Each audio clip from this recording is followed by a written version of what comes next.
오늘 본문을 가지고 지난주에 이어서 오늘도 국가 지도자의 덕목이라 하는 제목으로 말씀을 나누고자 합니다. 지난 주일 이 제목을 가지고 말씀을 증거하면서 성경이 말하고 있는 국가 지도자의 덕목이 무엇인가? 일반론적인 측면에서 말씀을 나눈 바가 있습니다. 어떤 사람이 국가 지도자가 되어져야 하는가? 그 첫 번째 드린 말씀은 차별된 도덕성을 소유해야 한다라고 말씀을 드렸습니다. 세상 사람들로부터 손가락질을 받는 사람이라면, 도덕적인 측면에서, 윤리적인 측면에서 손가락질을 받는 사람이라고 하면 그 사람은 지도자로서의 자격은 상실한 사람이다 라고 말씀을 드렸고, 두 번째 드린 말씀은 모든 공동체, 모든 국민에게 분명한 비전을 제시해야만 한다 그랬습니다. 모든 공동체가 함께 이룰 수 있는 확실한 비전, 그 비전을 위해 힘을 모으고 뜻을 모으고 마음을 모을 수 있는, 그래서 백성들의 마음이 흩어지지 않도록 하는 분명한 비전을 제시해야 한다라고 말씀을 드렸습니다. 그리고 세 번째 드린 말씀은 그 비전을 향한 남다른 열정을 가지고 있어야 한다 그랬습니다. 열정이 모든 문제를 극복해 갈 수 있는 힘이라고 말씀을 드렸지요. 이처럼 일반론적인 측면에 있어서 차별된 도덕성, 분명한 비전, 남다른 열정을 소유해야만 한다라고 말씀을 드렸습니다. 오늘은 예수 그리스도를 구원의 주님으로 믿는 사람, 하나님을 나의 아버지라고 고백하는 한 사람 한 사람의 신앙인으로서 우리 신앙인이 어떤 사람을 지도자로 세워야 하는가? 성경이 말하고 있는 국가 지도자는 과연 어떤 덕목을 소유해야 하는가? 오늘 네 번째 드리고자 하는 말씀은 남다른 충성심을 소유해야 한다고 성경은 말씀하고 있습니다. 오늘 본문 4절을 우리 같이 한번 읽어보겠습니다. 시작. 이에 총리들과 고관들이 국사에 대하여 다니엘을 고발할 근거를 찾고자 하였으나 아무 근거, 아무 허물도 찾지 못하였으니 이는 그가 충성되어 아무 그릇됨도 없고 아무 허물도 없음. 방금 읽었던 이 말씀 속에서 총리로 세움받은 다니엘을 그 총리의 자리에서 제거하기 위해 허물을 찾았습니다. 그런데 아무런 허물도 잘못도 없고 확인해 보니까 그가 충성되었더라. 다니엘을 충성된 총리로 기록하고 있습니다. 다시 표현하면 국가를 지도하고 국가를 리더해 가려고 하면 충성됨이 있어야 한다라는 말씀입니다.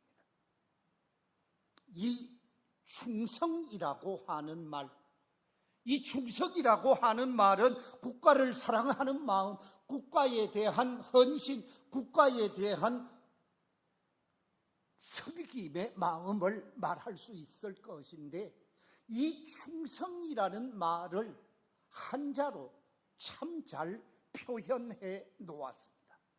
한자에서 충성이라고 할 때 충자는 우리가 잘 아는 대로 무슨 충자를 씁니까?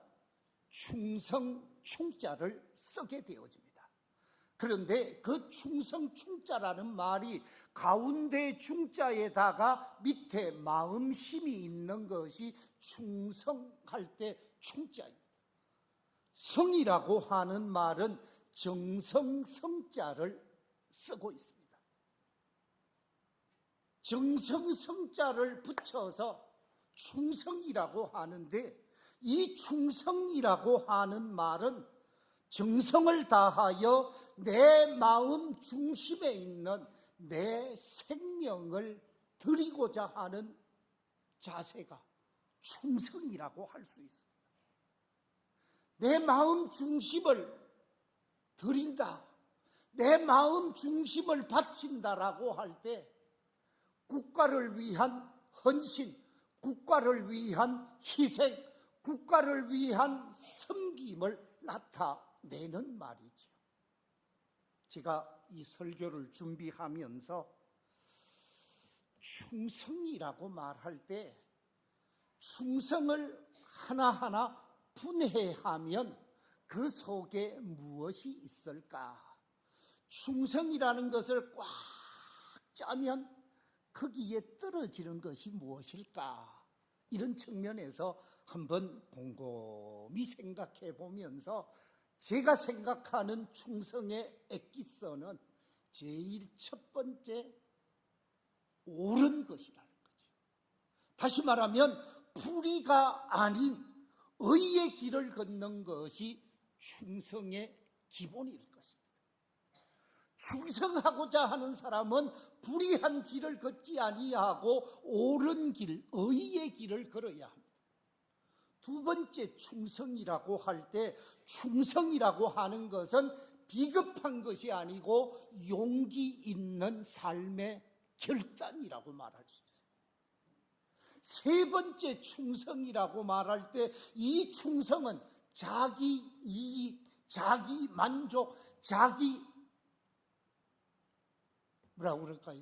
꿈을 성취하는 이런 그런 것이 아니라 국가를 위해, 민족을 위해 자기를 드리고 자기를 희생하는 헌신과 희생이 충성이라고 말할 수 있을 것입니다.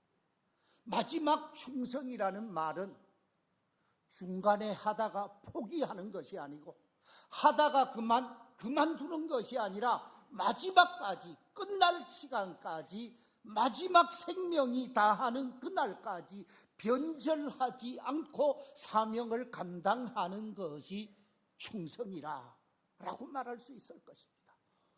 옳은 일을 위해 아름다운 용기를 가지고 헌신하고 충성하되 끝까지 사명을 감당하는 것, 그것을 충성이라고 말할 수 있을 것입니다.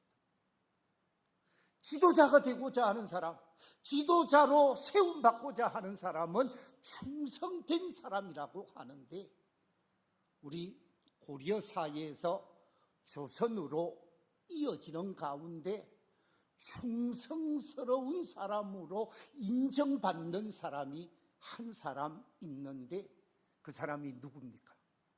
그 사람은 포원 정몽주 선생일 것입니다. 정몽주 선생은 고려 말에 고위 공직자로서 사명을 감당했고, 고려 시대의 많은 백성들로부터 존경을 받은, 지도자든 지도자가 아니든 모든 백성들로부터 존경을 한 몸에 받았던, 학문과 삶의 존경을 받았던 사람이었습니다. 그런데 이 고려 말의 장군 이성계가 이화도에서 회군회에서 이성계와 함께하고자 하는 신흥 군사 조직들이 함께하면서 그만 역성혁명을 일으키게 되어지지. 그래서 이성계와 함께하는 많은 신흥 사대부 사람들이 힘을 모아서 새로운 나라를 만들려고 하게 되어집니다. 그때 반드시 참여시켜야 하는 사람이 있었는데 그 사람이 정몽주 선생이었습니다. 그래서 어떻게 하든지 정몽주 선생을 자신들에게 협조할 수 있도록 만들어야 되겠는데 정몽주 선생은 이들의 요청을 거부하게 되어집니다. 왜냐하면 역성혁명으로 보았기 때문입니다. 이 역성혁명을 거부하고 마지막 이방원의 사주를 받은 조영규에 의해서 선주교에서 머리를 강타당하게 되어지고 결국은 온몸에 피범벅이 되어진 채 선주교 위에서 세상을 떠나게 되어지므로 마지막 고려의 충신으로 생명을 바친 사람이 정몽주였지요. 그런데 정몽주 선생이 이 역성혁명이 완성되기 전에 이성계가 말을 타다가 떨어지게 되어지고 그 말을 타다가 떨어지면서 다리를 다치게 되어집니다. 다리가 골절되어지는 불행한 사건이 일어나게 되어지자 이 정몽주 선생이 이성계 집을 방문하게 되어집니다. 병문안을 간 거지요. 병문안을 가서 격려를 하고 위로를 하며 마음을 나누게 되어지는데 정몽주가 오게 되어지자 진수성찬을 이성계의 아들 이방원이가 차려놓았습니다. 많은 산의 진미를 준비해놓고 맛있는 술도 준비해 놓았다고 합니다. 그 자리에서 주거니 받거니 하면서 어떻게 하든지 정몽주의 마음을 돌리고자 이성계의 아들 이방원이가 시를 한 수 짓게 되어지고 그 시로 마음을 회유하고자 하여가를 읊게 되어집니다. 하여가의 내용 우리가 다 아는 것처럼 이런들 어떠하리 저런들 어떠하리 만수상 드렁치기 얽혀진들 그 어떠하리 우리도 이같이 하여 100년까지 서로 얽혀서 누려봅시다. 당신하고 우리하고 함께 서로 얽혀서 새로운 세상, 새로운 멋진 나라를 한번 만들어 봅시다 하고 하여가를 읊게 되어집니다. 그런데 술을 한 잔 받았던 이 정몽주가 술을 내려놓고 그 하여가에 답하게 되어진 것이 단심가라는 시이죠. 단심가의 내용이 이렇습니다. 이 몸이 죽고 죽어서 100번이라도 고쳐 죽고 죽는다 할지라도 백골이 진토되어 넋이라도 있고 없다 할지라도 님 향한 여기서 님은 고려의 마지막 임금을 칭하는 말이죠. 님 향한 일편단심이야 가실 줄이 있으랴. 고려의 임금을 향하여 나는 절대로 마음을 바꿀 수 없다라고 고백을 하게 되어집니다. 더 이상 마음을 돌릴 수 없다라고 생각했기에 이방원이 조영규를 시켜서 살해하게 하게 되어지므로 마지막 고려의 충신으로 남은 사람이 바로 포원 정몽주 선생님이십니다. 무슨 얘기입니까? 충성하는 사람이 존경을 받는다라는 거죠. 충성하는 사람이 높임을 받고 충성하는 사람이 사랑을 받게 되어진다라는 것입니다. 하나님의 말씀인 성경은 충성할 것을 강조하고 있습니다. 우리 함께 요한계시록 2장 10절 말씀 같이 한번 읽어보겠습니다. 시작. 네가 죽도록 충성하라. 그리하면 내가 생명의 관을 네게 주리라. 그렇습니다. 죽도록 충성하게 되어지면 하나님께서는 생명의 관을 주시겠다고 약속하고 있습니다. 잠언 25장 13절에 보면 충성된 사자는 그를 보낸 이에게 마치 추수하는 날에 얼음 냉수 같아서 능히 그 주인의 마음을 시원하게 하느니라. 그랬습니다. 충성된 사람은 삼복더위에 얼음 냉수같이 주인의 마음을 시원하게 하고 주인의 마음을 기쁘게 하는 사람이라는 거예요. 그리고 그 충성된 사람에게 하나님은 뭐라고 말하고 있는가? 마태복음 25장 13절에 보면 그 주인이 이르되 잘하였도다 착하고 충성된 종아, 네가 적은 일에 충성하였으며 내가 많은 것을 네게 맡기리니 네 주인의 즐거움에 참여할지어다 라고 얘기하면서 적은 일, 작은 일에 충성하게 되어질 때 큰 일을 맡기고 많은 일을 맡기고 귀한 일을 맡겨서 축복의 주인공이 되게 하시겠다는 말씀입니다. 그렇습니다. 충성된 자가 지도자가 되어야 한다는 거죠. 세계 역사 속에서 놀라운 업적을 이룬 왕이 한 사람이 있습니다. 전 세계를 정복했던 한 사람의 대왕, 그의 이름은 알렉산더입니다. 이 알렉산더는 젊은 날에 대왕이 되어지지요. 20대 후반에 왕이 되어져서 나이 33살에 세상을 떠나게 되어집니다. 이 마케도니아의 영웅 알렉산더가 세계를 정복하는 가운데 이 정복군으로서 세계를 정복해 들어갈 때에 세계를 정복해 들어가면서 진지를 구축하고 또 다른 지역을 정복해야 하는 상황인데 계속해서 진격해 가다가 보니까 물이 그만 떨어지게 되어집니다. 마실 물이 없게 되어집니다. 자신의 부하들에게도 물이 있는가 확인했더니 부하들도 다 가지고 있던 물을 다 소비하고 말았습니다. 대왕이 물을 찾고 있는 것을 보게 되어진 그의 신하 한 사람이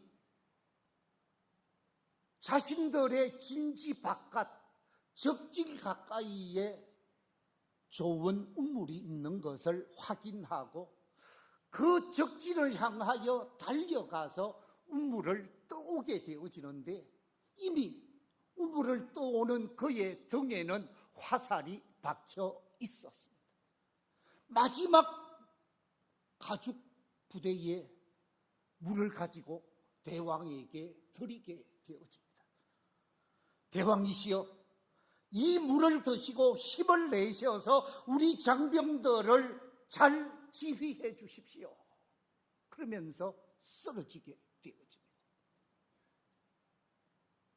자신의 부하가 생명을 바쳐서 생명수를 구해 오게 되어진 이 물을 보고 알렉산더 대왕이 가죽 부대에 있는 물을 꿀꺽꿀꺽 본인이 마셨다면 아마 그의 부하들은 기분이 나빴을 것입니다.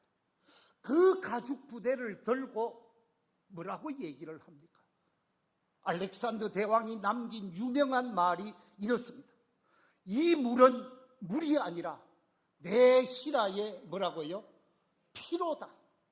내가 어떻게 내 신하의 피를 마시겠느냐? 나만 아니라 우리 장병 모두가 다 같이 목이 마른데 나는 이것을 마실 수 없노라. 그러면서 물을 땅에 그대로 쏟아버리게 되어집니다. 그리고 자신의 부하들에게 외치기 시작합니다. 우리가 적진을 향하여 진격해서 전우의 피를 다시 흘리지 않도록 적진을 점령합시다. 그리고 가서 먹고 싶은 물을 마십시다. 갑시다. 그래서 적진을 향하여 공격하게 되어지고 세계를 점령하는 놀라운 역사가 나타나게 되어진 역사적 사실을 우리는 알고 있습니다. 무슨 얘기입니까? 충성된 사람이 땅을 얻고 많은 사람들의 존경과 높임을 받을 수 있다는 것이지.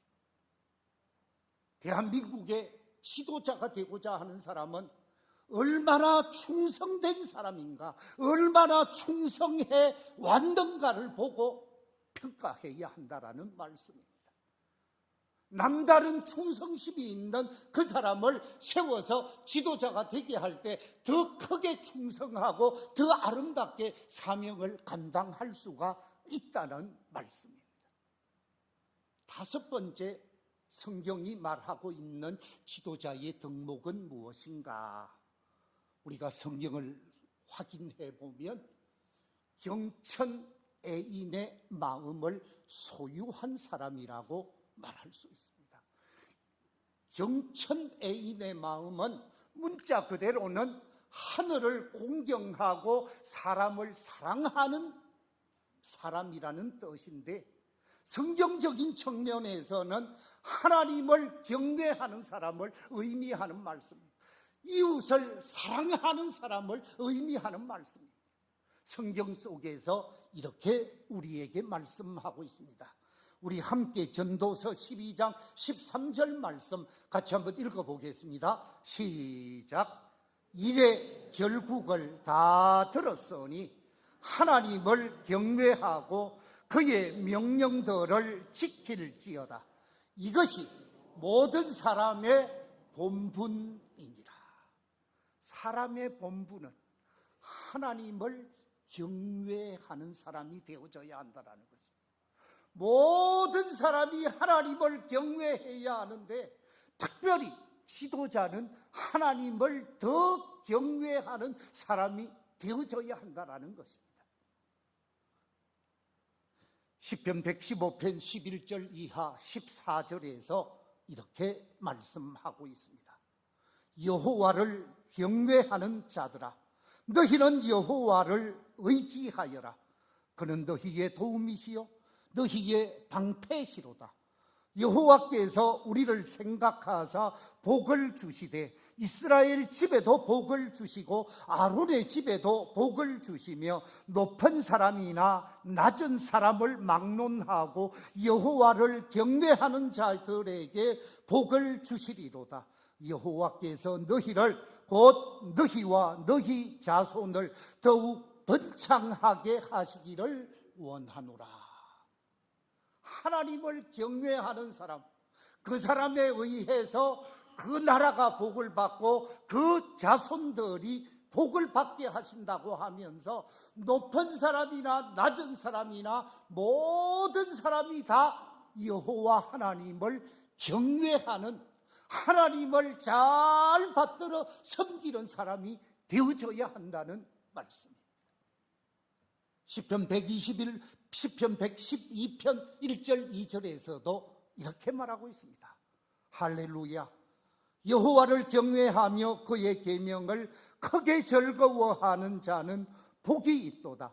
그의 후손이 땅에서 강성함이여 정직한 자들의 후손에게 복이 있으리로다. 부와 재물이 그의 집에 있음이여 그의 공의가 영구히 서 있으리로다. 하나님을 경외하는 사람, 하나님을 사랑하는 사람, 하나님을 바르게 섬기는 사람, 그 사람이 복이 있고 그의 후손과 그의 자손이 복을 받게 한다고 말씀하고 있습니다. 그렇습니다. 지도자가 하나님의 은총을 입고 하나님의 복을 받게 되어질 때 그 지도자를 통한 모든 백성이 함께 은혜를 받고 복을 누릴 수 있는 것이지요. 그래서 예수님도 마태복음 22장 37절 이하에서 이렇게 말씀하고 있습니다. 우리 같이 한번 읽어보겠습니다. 시작. 네 마음을 다하고 목숨을 다하고 뜻을 다하여 주 너의 하나님을 사랑하라 하셨으니 이것이 크고 첫째 되는 계명이요 둘째도 그와 같으니 네 이웃을 네 자신같이 사랑하라 하셨으니 이 두 계명이 온 율법과 선지자의 아멘. 마음을 다하고 뜻을 다하고 힘을 다하고 우리의 모든 생명을 다해서 하나님을 사랑하는, 하나님을 경외하는 신앙, 그리고 하나님을 경외하는 그런 마음으로 이웃을 사랑하고 이웃을 섬기는 아름다운 삶의 모습, 그것은 경천애인의 마음이라는 거죠. 바로 이런 경천애인의 마음을 가지고 있는 사람이 지도자가 되어질 때 하늘의 복을 받고 백성이 함께 하게 되어진다라는 말씀입니다. 우리가 이 나라 지도자를 세움에 있어서 이런 경천애인의 삶의 자세가 나타나는 사람을 세워야 하는 것이죠. 만약에 하나님을 사랑하고 이웃을 사랑하는 삶의 모습, 참된 신앙인의 모습이 없다 할지라도 그런 인격, 그런 마음을 가진 사람, 더 가까운 모습으로 삶을 살아온 사람을 세워가고 축복해서 그들이 세워지게 해야 한다는 것이죠. 그것이 바로 우리가 가지고 있는 주권을 바르게 행사하는 것이라는 말씀입니다. 세 번째, 마지막 여섯 번째지요. 여섯 번째 성경이 말하고 있는 국가 지도자의 덕목이 무엇입니까? 출애굽기 18장 21절에 보면 남다른 능력을 가진 사람이라고 말하고 있는데 출애굽기 18장 21절 말씀 같이 한번 읽어보겠습니다. 시작. 너는 또 온 백성 가운데 능력 있는 사람들 곧 하나님을 두려워하며 진실하며 불의한 이익을 미워하는 자를 살펴서 백성 위에 세워라. 그렇게 말하고 있습니다. 방금 읽었던 말씀 속에 능력 있는 사람을 세우라고 말하고 있습니다. 여기서 말하고 있는 능력은 싸움을 잘하는 능력을 얘기하지 않습니다. 태권도를 했다든지 합기도를 했다든지 무슨 무술을 해서 싸움을 잘하는 사람을 세우라 그러면은 다 운동해야 되겠죠. 그런데 여기서 말하고 있는 능력 있는 사람, 남다른 능력을 소유한 사람을 이 18절에서 세 가지 조건을 말하고 있습니다. 18절 다시 한번 보겠습니다. 18절 보면 너는 또 온 백성 가운데 능력 있는 사람들, 그리고 그 능력 있는 사람은 어떤 사람이냐? 첫째, 하나님을 뭐 하는 사람이라고요? 두려워하는 사람. 하나님을 두려워하는 사람이라는 말은 하나님을 공경하고 하나님을 경외하는 사람, 그래서 하나님을 내 마음 중심에 모시는 사람입니다. 그래서 하나님을 모시고 살면 하나님이 힘이 되고 하나님이 지혜가 되고 하나님이 능력이 되어지기 때문에 능력 있는 사람은 하나님의 능력, 하나님의 지혜, 하나님이 주시는 힘을 가지고 사명을 감당할 때 그 사람이 능력 있는 사람이라는 거죠. 두 번째, 방금 말씀 속에 그 다음에 하나님을 두려워하며 뭐 하는 사람이라고요? 진실한 사람이라. 여러분, 힘 중에 가장 큰 힘이 무슨 힘이겠습니까? 그것은 진실의 힘입니다.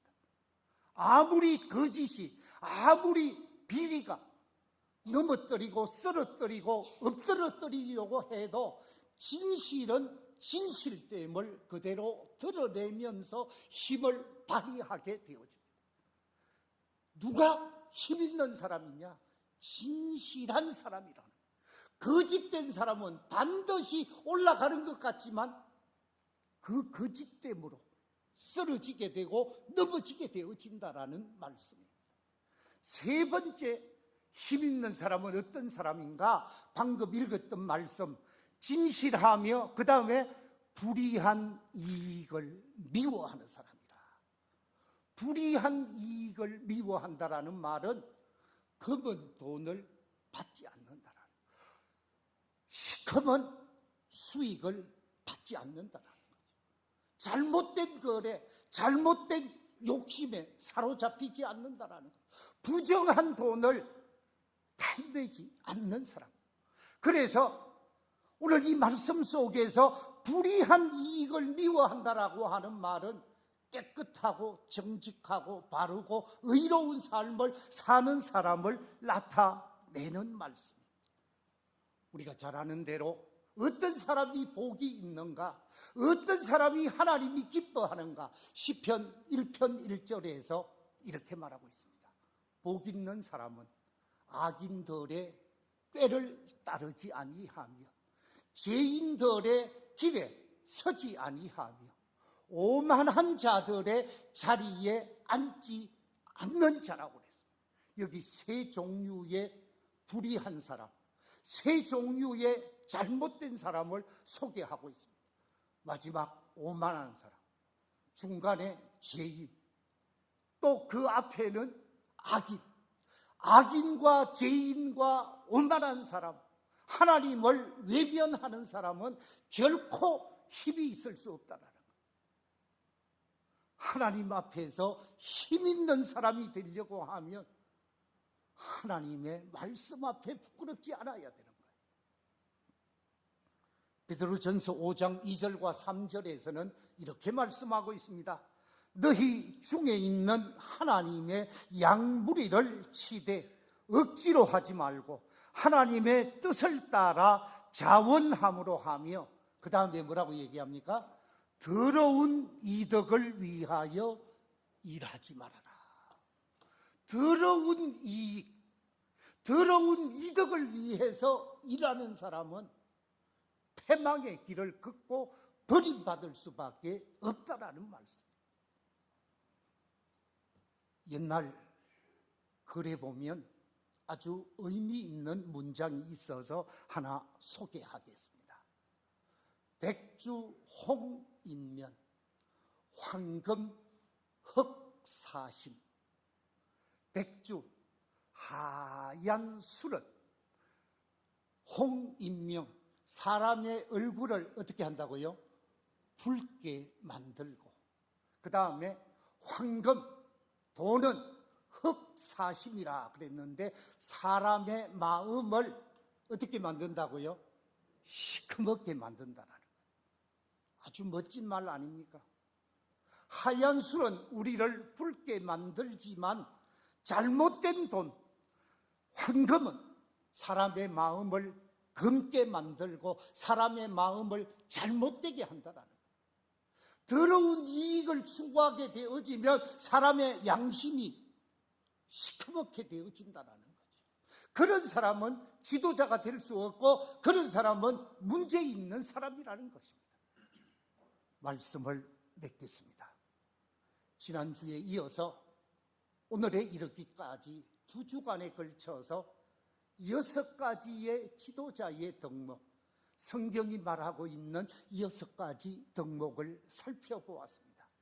그 첫째는 차별된 도덕성이라 그랬습니다. 두 번째 강조하고 있는 것은 분명한 비전을 제시해야 한다 그랬습니다. 세 번째 강조하고 있는 것은 남다른 열정, 패션이 있어야 한다 그랬습니다. 그리고 네 번째는 남다른 충성심, 국가를 위해, 민족을 위해 충성된 삶의 모습이 있어야 한다고 그랬습니다. 다섯 번째는 경천애인의 마음이라 그랬고, 마지막 6번째는 남다른 능력. 하나님의 능력, 하나님의 마음으로 백성을 하나 되고 백성을 온전하게 섬겨갈 수 있는 이 에빌리티, 능력 있는 능력의 사람이 되어질 것을 강조하고 있습니다.